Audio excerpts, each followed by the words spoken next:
दुनिया की रणनीतिक बिसात पर जब भी कोई बड़ा बदलाव होने वाला होता है, उसकी पहली आहट अक्सर आसमान में सुनाई देती है।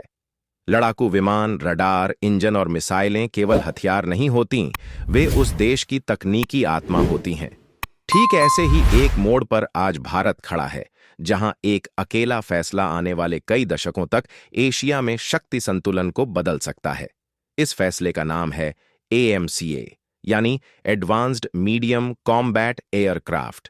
यह सिर्फ एक फाइटर जेट नहीं है, यह उस सपने का प्रतीक है जिसमें भारत पहली बार दुनिया के उन चुनिंदा देशों में शामिल होना चाहता है जो 5वीं पीढ़ी का स्टेल्थ लड़ाकू विमान खुद डिजाइन करते हैं, खुद बनाते हैं और खुद उड़ाते हैं। लेकिन इस सपने के दिल में एक ऐसा रहस्य छिपा है जिसने पूरी दुनिया की रक्षा कंपनियों को बेचैन कर दिया है। वह रहस्य है इसका इंजन। क्योंकि विमान का ढांचा, रडार और हथियार चाहे कितने ही आधुनिक क्यों न हो। हालांकि दोस्तों, वीडियो में आगे बढ़ने से पहले आप लोगों से एक छोटी सी रिक्वेस्ट है। अगर आप लोगों ने अभी तक इस वीडियो को लाइक करके चैनल को सब्सक्राइब नहीं किया है तो तुरंत कर लें और कमेंट बॉक्स में अपनी राय जरूर दे। उसका इंजन कमजोर है तो वह आसमान में शेर नहीं, बल्कि सिर्फ एक तेज उड़ने वाला विमान बनकर रह जाता है। इंजन ही तय करता है कि फाइटर जेट सुपर क्रूज कर पाएगा या नहीं, वह दुश्मन के रडार से बचते हुए कितनी देर तक उड़ पाएगा, वह कितनी तेजी से चढ़ाई कर सकेगा और युद्ध के सबसे निर्णायक क्षण में पायलट के पास कितनी अतिरिक्त शक्ति होगी। और यही कारण है कि MCA का इंजन अब केवल तकनीकी मसला नहीं रहा, बल्कि वह भारत की रणनीतिक आजादी का प्रतीक बन चुका है। इस कहानी की पृष्ठभूमि एशिया की बदलती हुई भू राजनीति से जुड़ी हुई है।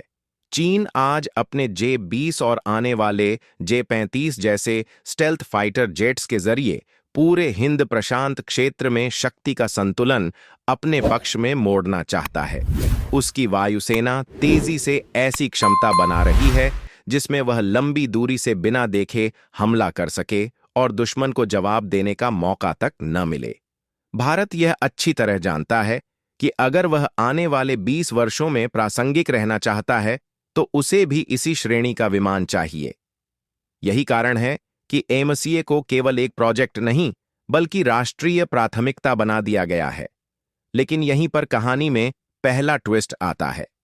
भारत भले ही विमान का ढांचा, स्टेल्थ शेप, सेंसर और हथियार खुद बना सकता हो, लेकिन इंजन वह क्षेत्र रहा है जहां दशकों से भारत को विदेशी देशों पर निर्भर रहना पड़ा है।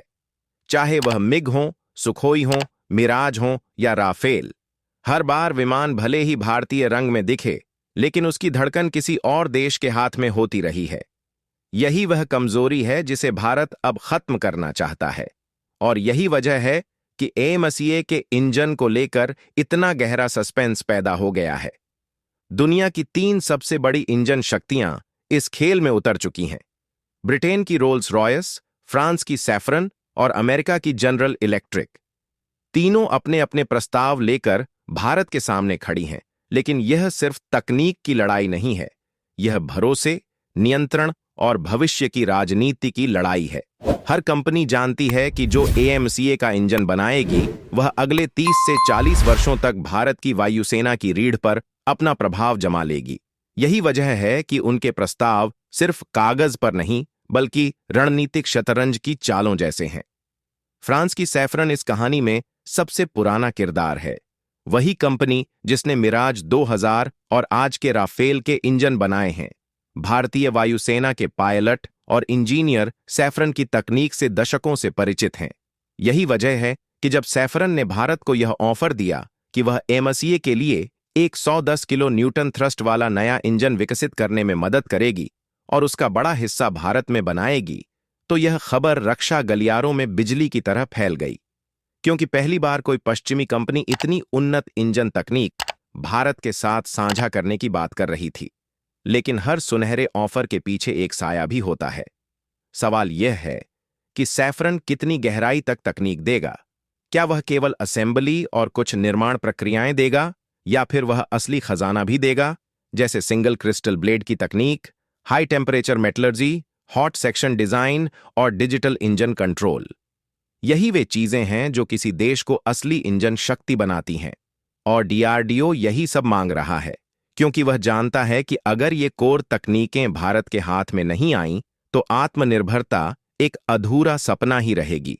दूसरी तरफ ब्रिटेन की रोल्स रॉयस एक बिल्कुल अलग खेल खेल रही है। उसने भारत को यह प्रस्ताव दिया है कि वह एक ऐसा इंजन विकसित करेगी जो दुनिया में किसी और देश के पास नहीं होगा, यानी यह इंजन केवल भारत के लिए होगा और उसकी बौद्धिक संपदा पर भारत का अधिकार होगा।